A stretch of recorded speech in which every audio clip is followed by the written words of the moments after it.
This is a burl. It's a growth on a tree that grows because of a fungus, or an injury to the tree. And you might be walking around the woods sometime and see this bulbous protrusion on a tree and think, what's that? Well, that's a burl. And it's growing there for some type of healing, curing reason for the tree. And what happens with a burl is, for some reason, maybe somebody knows the answer to this, they grow in a wildly swirling pattern, quite often with tiny little, almost like knots all throughout, and they occur in varying degrees from one species to another. Some trees are famous for the burl figure. Particularly in the Art Deco period, there was a material called Ambonia burl. But I'm hoping, forget that, what's in here? And you might ask, where did you get that? It's very dry. It feels literally like a 10-pound bowling ball. It's got a lot of weight to it, and I've had it overslid underneath a big bandsaw nearby. But it was given to me by a friend. I had helped him out with some stuff, and he brought it over, and he said, hey, do you want this? And I said, absolutely. We're going to cut it open tonight, and we're going to find out what's inside. But before we do that, we're going to warm up on some other pieces, because I don't know what's going to happen, actually, and I'm a little, well, like I said, I haven't really practiced this. But what we're going to do is use the Felder bandsaw, the FB 510, and I'm going to crank it up to the appropriate height to resaw these pieces. This is the trick with sawing this kind of wild figure. You need to have some kind of stability established. It'd be nice if you could flatten just one side. If I could run it through the joiner, that would be fine. But everything you have is almost a round reference. Now, this is not a burl. This I found when I was out in the woods. I was clearing out some trees, and I found this old ash tree that had come down. And this was part of the root ball that when I pulled what was left, it was there so long that the stump just literally rolled out of the ground.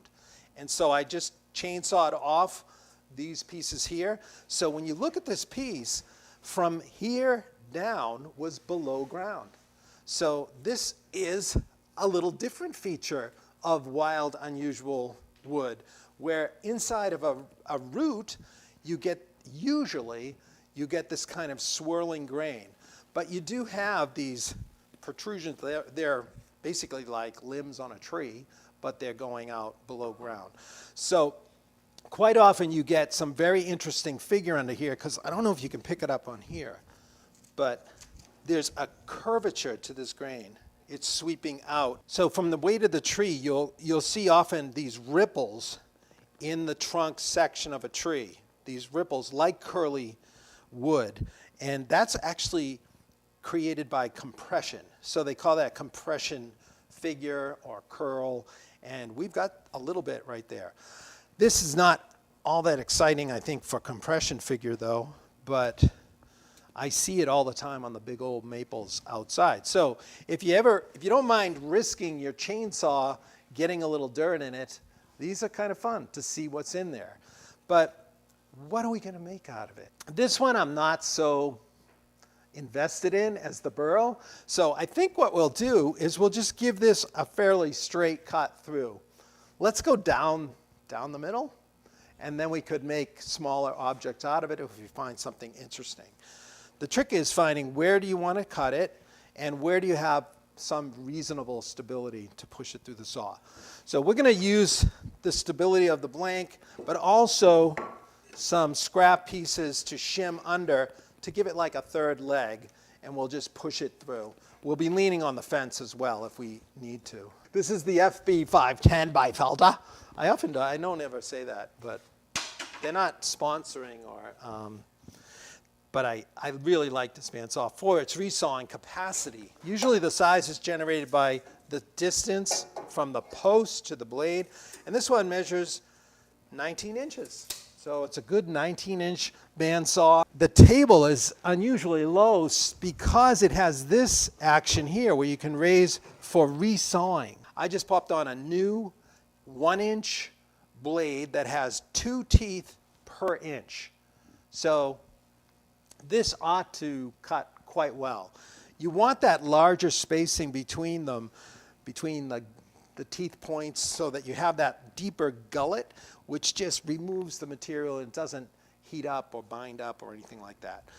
Now this ash root ball has some moisture in it. It's not dry. It's not going to perform like your typical cut where you're going to have powder flying everywhere. So I'm going to back this off a little bit. We'll see where we are. But look at how high we can get here. This is the other key feature. Okay, that's it. We're topped out right there. But we could actually resaw something 15 3/4 inch wide if we wanted to. So that's pretty sweet. I'm going to drop this down. We don't want it too high. And let's bring our root ball in. I'm going to use the fence. It's the only way here. I'm going to start and create a flat with the fence. Ready?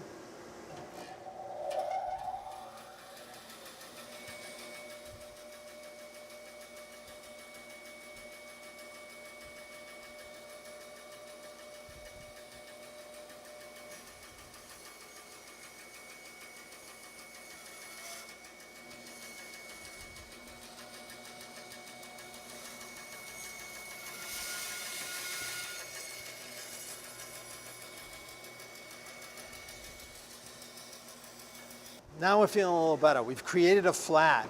So that's really what you have to do to get started. Now we feel more stability there. We didn't remove much material, so our options are still pretty wide open. You know what? I think I'm just going to go for a kind of a straight rip. All right, that feels good. Oh, one thing I forgot to do, which is always a good idea when sawing things like this from the woods or whatever, or a tree you weren't familiar with that got cut down, is to check for metal, because it'll give you a bad day. It'll ruin that brand new saw blade I got in there. So I usually use something like this. There's probably better ones out there now, but if you crank this up, I always test the setting on my vise.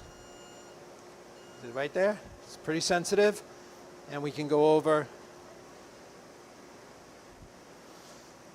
I think it's perfectly safe. All right, here we go. We'll set it up here. Let's just shoot from midway. I'm just going to use this kind of point as a guide. I'm going to shoot it as straight as I possibly can. Here we go.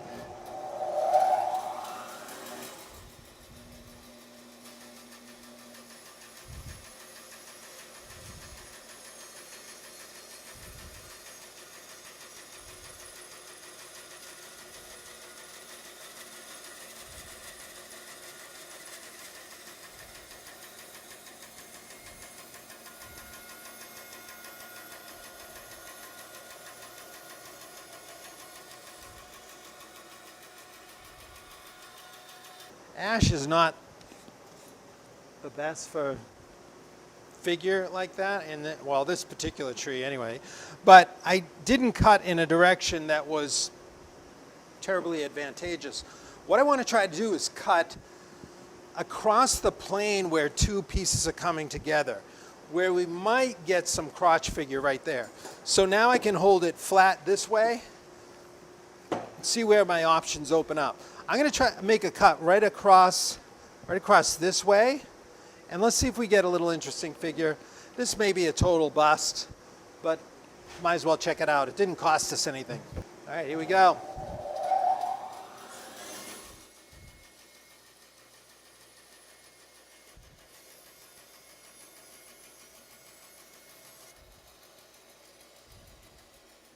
Well, now that's a little bit interesting there. This was in the ground for a while after it died, and what we have is some spalting. We just discovered some spalted figure right there. And this is in ash, so it's kind of unusual. Now that I see that, I'm going to just use this flat against the fence. Let's cut a few wafers, see if we can find something interesting. Okay, here we go.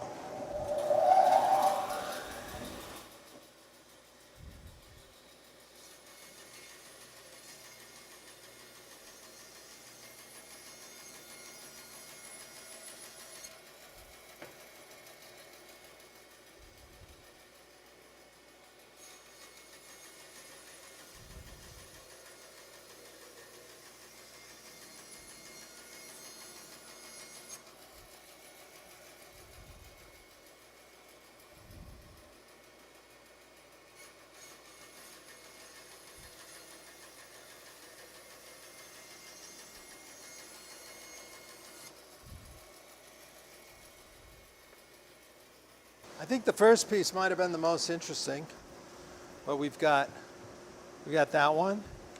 Then that's pretty nice. I don't know if this is, spalted is nice. It's like where a fungus gets into the wood, but it doesn't take long, almost like an avocado. If you miss it, it's bad. This one little area is right here is spongy, so that's not good. This is hard. This actually would be quite nice, but once you start getting this kind of punky sponge, it's really not of any use. So no good. This one, however, is solid all over. This would make a nice little cut, and another cut over here, and then over here I'm into the punk. See right here? So it's right, this line is no good, but everything inside there, this is really some interesting wood, and this could be cleaned up. Now, what would you do with material like this? We did another video some time ago on making coasters. And this actually is one of my favorite ways of using small, interesting wood like this, because if it's sentimental to you, if it's on your property and it's got some character like this, you can make some really interesting small discs of wood, and they can be nice gift items or something from the family willow tree in the yard, whatever it was. And we did a video some time ago where I used some spalted maple. This actually, if you look at the ash, you see the same spalted patterning, but the much more open, wide grain. Not as interesting as maple, but pretty close. But that's not what we came for. We want to see that burl. But wait, before we do that, I have one more practice thing to do. And I've been meaning to cut this for some time. What do you do with something like this? You've got a triune crotch here. I don't know what the correct terminology is, and I don't even know for sure what kind of wood it is. It looks a little like cherry bark, but it's pretty dry. You've got some checks running in.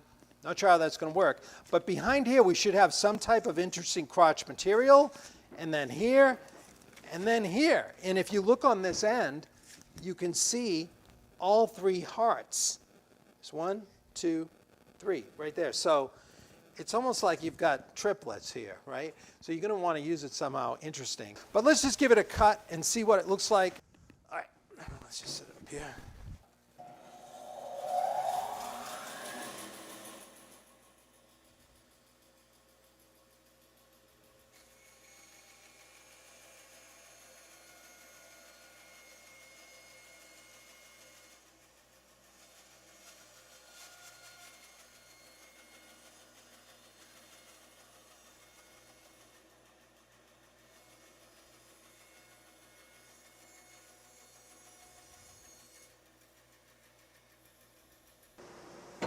That's actually some pretty interesting grain. I think this has promise. I would cut it in all three directions and see what we got. I'm going to make these 2 cuts, and then we'll be done with this. Then we'll know what we really have.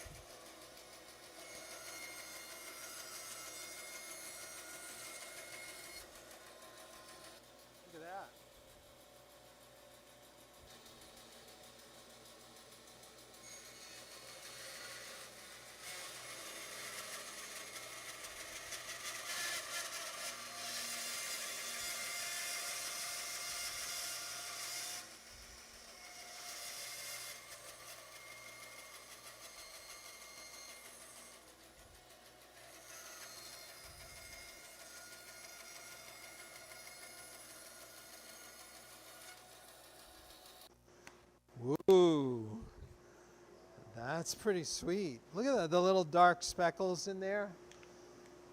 And I love that grain configuration. That's actually, this is a nice surprise. I did not expect this. This one's going to be,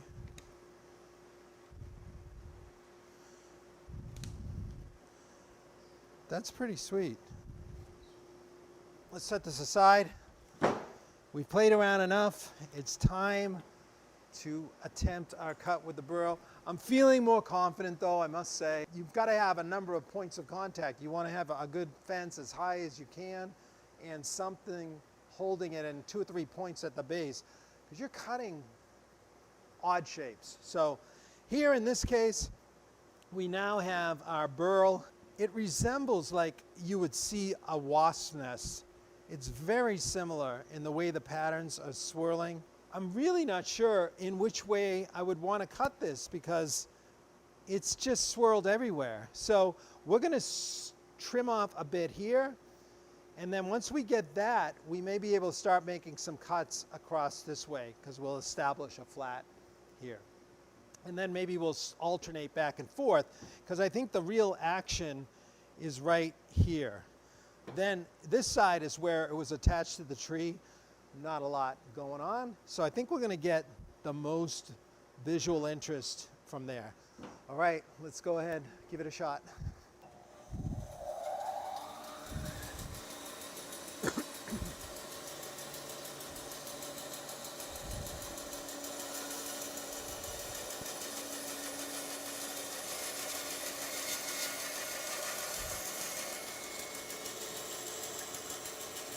Interesting smell.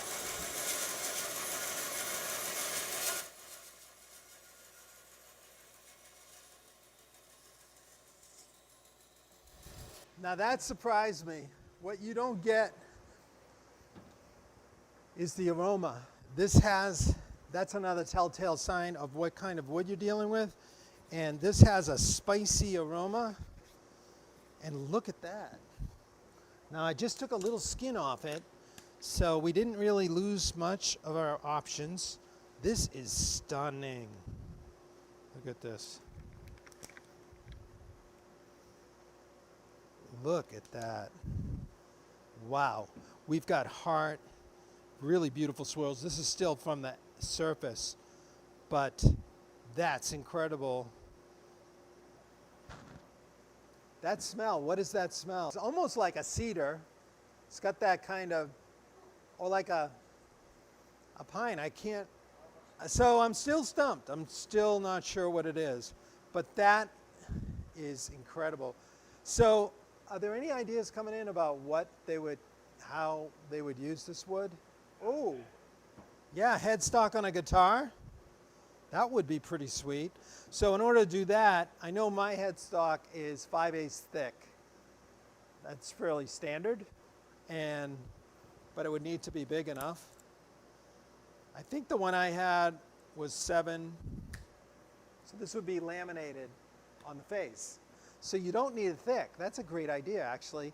Why don't we cut a couple more thin layers and see what we got, and then we could change gears and come over here. I really like that idea because that would be incredible. Just beautiful color. Now I feel much more stable against the fence, and I'm going to just cut this a little thinner, probably about 3/8 of an inch thick here. Let's drop down the guide.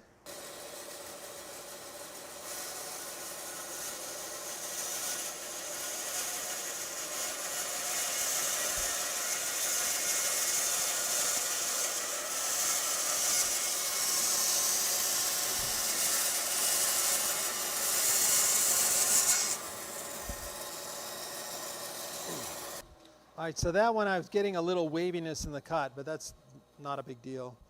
I want to see if I can get it in a place and see if I can skim it with a plane, clean it up a little bit.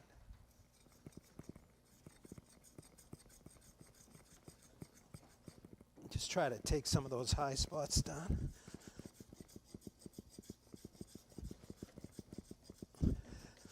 You know, it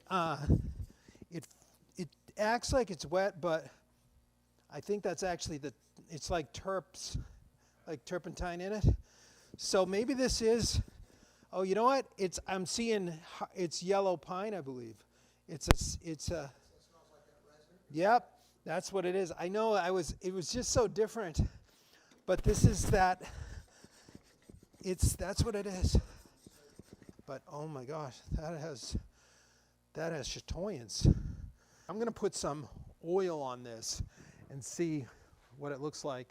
It won't really hurt anything to go a little skin deep. So I'm just putting some of this Watco tung oil on there and seeing what we get. It smells like terps, a little like spicy terps. So I think that's what makes me think it's in the pine family. And it's like some star package that Hubble satellite. That is so brilliant. Can you see the chatoyance? And look it, we just took a bulbous, you know, fungus reaction. I think you could cut a couple more there, but then you could actually maybe go over this way and start slicing in this direction and then come back and get what you can. But that's just stunning. I'm really happy we discovered what was in there. And we could make something like these guys, which I think I wiped maybe a little mineral oil on these at one time, but I want you to see what can happen here. Now, we're going to put a link to this video on the coasters if this has intrigued you. Maybe you have some material at home that you think, I'm going to try that and see what you got. These, we did a video and we talked about all the method of making these coasters in a kind of a mini production way, even to the point of having a little jig to center the cork on the bottom to get that stuck on there.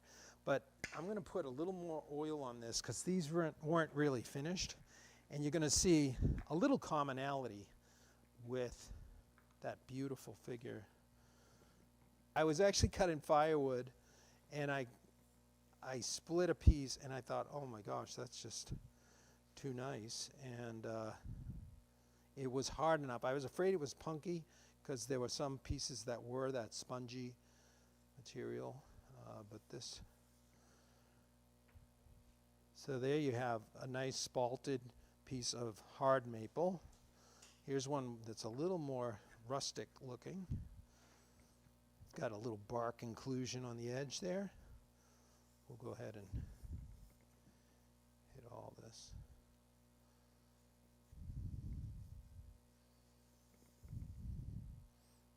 It's got some graying, but pretty interesting. You can see how if you did have a historic family tree or some element, that would be a sweet little, easy to make gift. You could make a run of those and have something really special.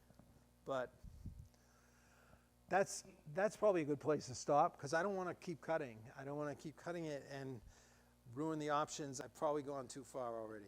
But we have really had kind of an adventure today with this unusual wood. We started with just a junky root ball of ash, which showed some pretty decent spalted material.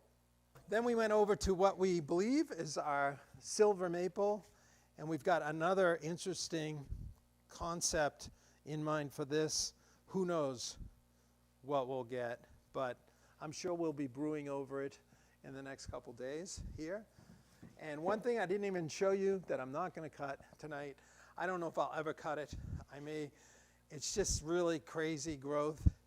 That was a tree. It looks like a black birch that was out back here, and it had obviously it had broken at one time, and then I'm not sure how it does this, but you can see like kind of a dead end right there.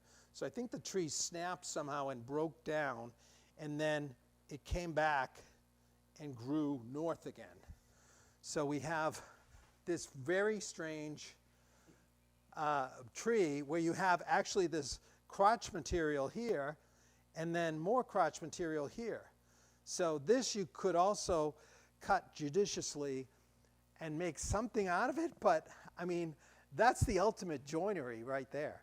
I mean, that's like woven together, you know, in ways that we could never achieve. And it's just, that's why you get that amazing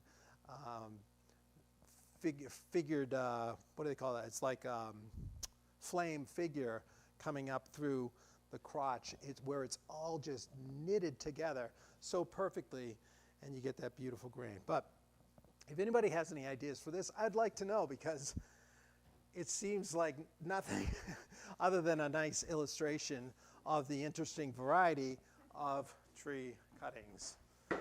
So there you have it. We've gone down a little bit of a primitive road tonight, but it is all in the exploration of fine woodworking and opportunities we have to use this amazing material. It's everywhere around us, and there's so much variety from which to choose, and use your imagination to try your best to bring it to the most value and, you know, magnify it the most you can. Well, if you enjoy this content, I hope you'll consider subscribing, sharing, and commenting. I always like reading your comments, and I'm going to look for the ideas that you've perhaps listed at the end of this video. So thank you once again for joining us. I look forward to seeing you next time right back here